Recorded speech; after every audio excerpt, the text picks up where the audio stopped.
Protein சத்து ரொம்பவே அதிகமாக இருக்க இந்த முட்டை அவல் உப்புமாவை உங்கள் குழந்தைக்கு காலையில் பிரேக்ஃபாஸ்ட்டாக செஞ்சு கொடுத்தீங்கன்னா கண்டிப்பாக சாப்பிட்ருவாங்க. இதையே எப்படி பண்ணுறதுன்னு பார்க்கலாம். இதுக்கு தேவையான அளவுக்கு சிவப்பரிசி அவல் எடுத்திருக்கேன். கூடவே ஒரு முட்டை எடுத்து வச்சுருக்கேன். இப்போது அவலை நல்லா ஊற வச்சு எடுத்துக்கலாம். தண்ணி ஊற்றிட்டு ஒரு 5லிருந்து 7 நிமிஷத்துக்கு ஊற வச்சிங்கன்னா இந்த மாதிரி அவல் நல்லா ஊறிடும். இப்போது இதுக்கு தாளிப்புக்கு தேவையான பொருள் பார்க்கலாம். கொஞ்சமாக கருவேப்பிலை இலைகள், கொஞ்சமாக பொடி பொடியாக கட் பண்ண வெங்காயம், ஒரு அரை தக்காளியை தோல் எடுத்துட்டு நான் பொடி பொடியாக கட் பண்ணி வச்சுருக்கேன். கூடவே வாசனைக்காக கொஞ்சமாக கொத்தமல்லி இலைகள். இப்போது அடுப்பில் ஒரு பேன் வச்சுக்கிறேன். பேன் காஞ்சதும் அதில் கொஞ்சமாக நான் எண்ணெய் சேர்த்துக்கிறேன். எண்ணெய் சூடானதும் அதில் கொஞ்சமாக கடுகு சேர்த்துக்கிறேன். கொஞ்சமாக சீரகமும் சேர்த்துக்கிறேன். கடுகும் சீரகமும் நல்லா பொரிஞ்சதுக்கப்புறம் கொஞ்சமாக கருவேப்பிலை இலைகளையும் கூடவே சேர்த்துக்கிறேன். இது எல்லாமே புரிஞ்சதுக்கப்புறம் நான் பொடி பொடியாக கட் பண்ணி வச்சுருக்கேன் பெரிய வெங்காயத்தையும் சேர்த்துக்கிறேன். சேர்த்துக்கிட்டு 1லேருந்து 2 நிமிஷத்துக்கு நல்லா வதக்கி விடுங்க. வெங்காயம் நல்லா வதங்கினதுக்கப்புறம் இதில் பொடி பொடியாக கட் பண்ணி வச்சுருக்க தக்காளியும் சேர்த்துட்டு ஒரு 2 நிமிஷத்துக்கு வதக்கி விட்டுக்கிறேன். தக்காளியும் வெங்காயமும் நல்லா வதங்கணும். அப்போ தான் அதில் இருக்கிற டேஸ்ட்டு வெளியில் வரும்.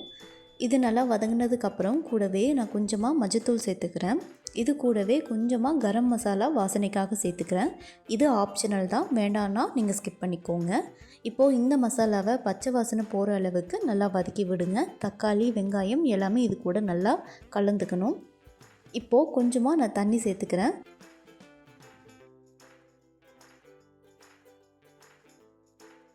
தண்ணி சேர்த்து நல்லா கலந்ததுக்கப்புறம் இதில் தேவையான அளவுக்கு உப்பு சேர்த்துக்கிறேன்.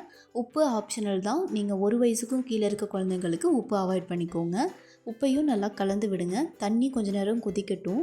தண்ணி கொதித்ததுக்கப்புறம் அதில் ஊற வச்சுட்டு கழுவிட்டு எடுத்து வச்சுருக்க அவளையும் நான் இது கூடவே நான் சேர்த்துக்கிறேன்.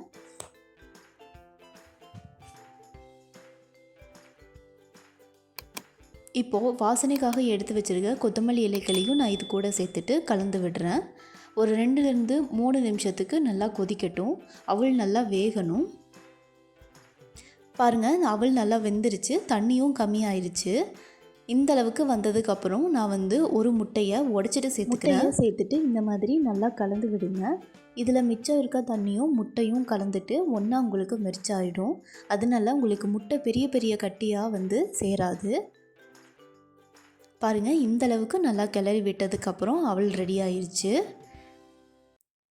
ஆற வச்சுட்டு ஒரு பாத்திரத்துக்கு மாற்றிக்கலாம். அவ்வளோதாங்க, ரொம்பவே ஈஸியாக சட்டுன்னு 2 நிமிஷத்தில் இந்த ரெசிபி பண்ணிடலாம். இதை நீங்கள் 10 மாத குழந்தைங்கள்லேருந்தே கொடுக்க ஸ்டார்ட் பண்ணலாம். நேச்சுரலாகவே அவங்களோட வெயிட் கெயினுக்கு இது ரொம்ப ஹெல்ப்ஃபுல்லாக இருக்கும். இந்த வீடியோ பிடிச்சிருந்தா ஒரு லைக் பண்ணிக்கோங்க. இன்னும் இந்த மாதிரி நிறையா ஹெல்த்தி ரெசிபீஸ்க்கு லைஃப் ஆஃப் இல்லத்தரசி சேனலை சப்ஸ்கிரைப் பண்ணிக்கோங்க. தேங்க்யூ.